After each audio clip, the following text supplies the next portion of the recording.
కరీంనగర్లో జరిగినటువంటి jewellery shop మీద కొంతమంది దుండగులు దాడి చేయడము, కాల్పులు జరపడము, వాళ్ళ గోల్డ్ కూడా ఎత్తుకుపోయిన సంఘటన విషయంలో నిన్న తెలిసిన వెంటనే మేము ఆ షాపును సందర్శించడం జరిగింది.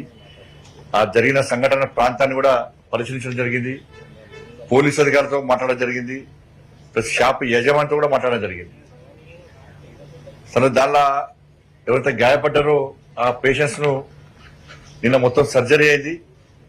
కాబట్టి ఈరోజు వాళ్ళు కలుద్దామని చెప్పి ఈరోజు రేణి హాస్పిటల్ కు వెంకటాద్రి హాస్పిటల్ రావడం జరిగింది.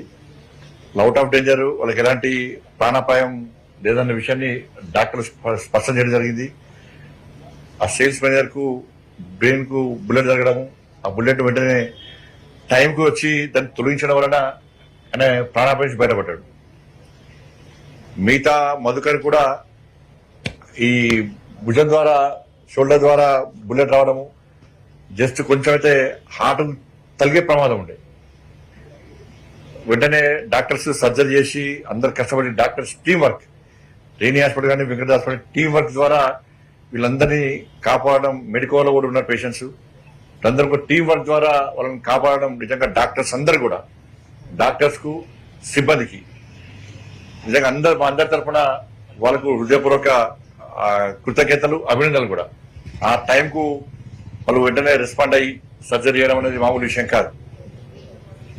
ఒకటి ఇది దారుణమైన సంఘటన, ఇది అనుకోని సంఘటన. కాబట్టి ఈ సందర్భంలో కొంతమంది దీన్ని రాజకీయంగా ఈ పార్టీలు ఆ పార్టీలు తిట్టడము, ఆ పార్టీలు ఈ పార్టీలు తిట్టడము, కష్టాల్లో ఇబ్బందుల్లో ఉన్నప్పుడు ఓదార్చడం మానవత్వం ఉన్న మనుషులకు అలవాటు. వాళ్ళకు ధైర్యం చెప్పాలి, వాళ్ళకు మనోధైర్యం నింపాలి. ఇట్లా సంఘటన కానీ ఇట్లా చుట్టూ సాధిస్తారు. పైగా ఇట్లా జరిగిందంటే దాన్ని రాజకీయంగా తీసుకుని ఇక చెడుతూనే ఉంటుంది. దాన్ని ఏం జరిగింది, దొంగతనం అనుకోకుండా జరిగింది. అది దాన్ని బండి సంజయ్ నాకే సంబంధం కాదు. మీ బీఆర్ఎస్ ప్రభుత్వ హయాంలో లిస్టు అవుతే మొత్తం చాలా వార్త ఉన్నది, మొత్తం లిస్ట్ అంతా. అవి మీరు పెంచిపోయిస్తారు దొంగలు, మీ వాళ్ళు చుట్టాలా ఏమన్నా మీరు పెంచిపోయిస్తారా? ఇక కాంగ్రెస్ ప్రభుత్వాలు ఇంకా గొర్రె ఆధారణం. ఇక దాడులే దాడులు కాంగ్రెస్ ప్రభుత్వం. మీరు తిట్టుకోక మమ్మల్ని మధ్యలో ఇస్తున్నారు కాదు, మాకే సంబంధం. కాబట్టి ఇటువంటి పరిస్థితుల్లో మనం పోయి ఒక మనోధైర్యం నింపాలి. ఆ హాస్పిటల్ సిబ్బంది, మన షోరూమ్ సిబ్బందిని పోతే అంత టెన్షన్ పడుతున్నారు, ఏడుస్తున్నారు.